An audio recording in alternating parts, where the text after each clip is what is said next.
name's McCool. I'm the owner of PayDirtDFS.com, and today we're going to be talking about the MLB True Average report. We're going to be looking at the guys who have the best True Average, the guys who have the worst True Average, as well as guys who are looking to experience a lot of regression based on large deviations from their actual average allowed and what their True Average is. If you don't know what True Average is, it's a metric that I designed over at PayDirt that gives us a better representation of how many hits a pitcher should be allowing in their starts. So I write a report every single day over at PayDirtDFS.com that goes over the guys who are the best and worst in this metric. And this is going to be a tag-along video so that people can have something to watch instead of read if they would prefer that. So if you're into that stuff, if you've been reading the report over at PayDirtDFS.com, then that's awesome. If you haven't, you should go check it out. There's a lot of free articles and posts, and there's some really, really strong models for subscribers for basically every single sport that you can play for both DFS and betting purposes. So without further ado, let's go ahead and get started.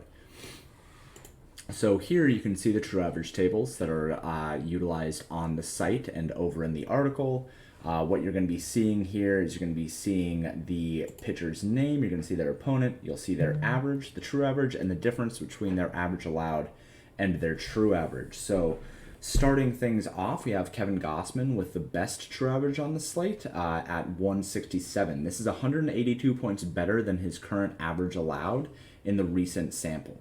So Kevin Gausman is somebody who I mentioned in the article that his BABIP right now for his season long is actually 100 points higher than his BABIP for his career average, as well as being nearly 200 points higher than the league average in the recent sample. He's somebody that we should expect to regress positively here up against his opponent, the Rays.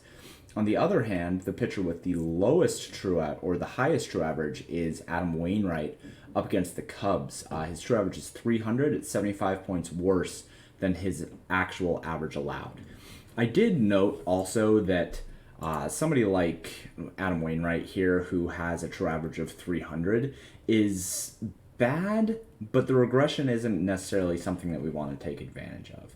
The way that we look at this is we say that Adam Wainwright is a bad pitcher who likely will continue to be bad, but isn't necessarily somebody that we want to attack. Instead, we're just going to avoid him, take him off your slate, take him out of your pitcher's pool, and just build without him. As we move back in here, we can look at the highest positive deviations here, and that's going to be this column. So the highest positive deviation actually goes to Kevin Gausman with that 182 points better in terms of his True Average against his average. But since we already talked about him, the next pitcher that we'll look at is Graham Ashcraft here with an 86-point difference between his actual average allowed and his True Average. So when we talk about somebody like Graham Ashcraft here, his True Average is about league average. League average is somewhere between 240 and 260, depending on what the recent sample shows. But he does look to experience quite a bit of positive regression in the coming starts based on this model. He's not somebody who has a lot of upside, but he is somebody who has shown that he can have quality starts in the past. He did have a game with 8 strikeouts 2 starts ago. He goes up against the Marlins, who are a very bad team, and is somebody that you should be considering for both DFS if you're playing the Island games, or taking the over on his strikeout props and the outs recorded for him in the prop betting markets.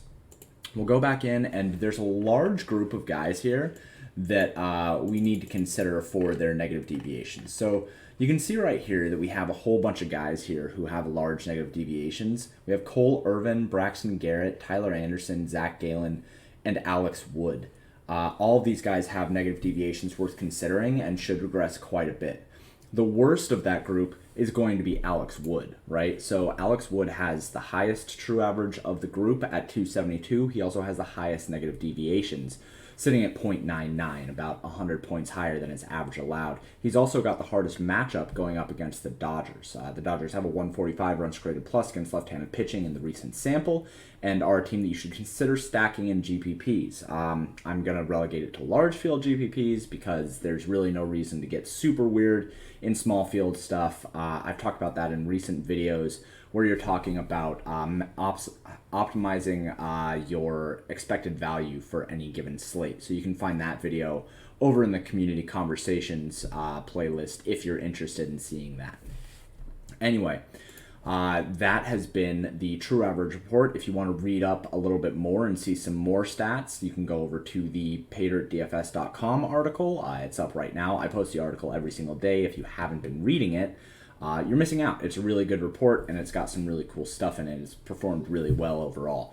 If you want models that are built on something like this, you can go get a subscription over at paydirtdfs.com, and it has this kind of thing built into everything. It has this, it has expected home run rates, it has a whole bunch of really strong, unique metrics that you're not going to find anywhere else. So thanks again for tuning in. My name is James McCool. Again, go check out paydirtdfs.com if you haven't already. If you are not subscribed to the channel here, then you should like and subscribe this video. And if you have any comments or concerns, let me know in the comments section below. Thanks for tuning in. I'm going to log out, and I hope you guys have a great day.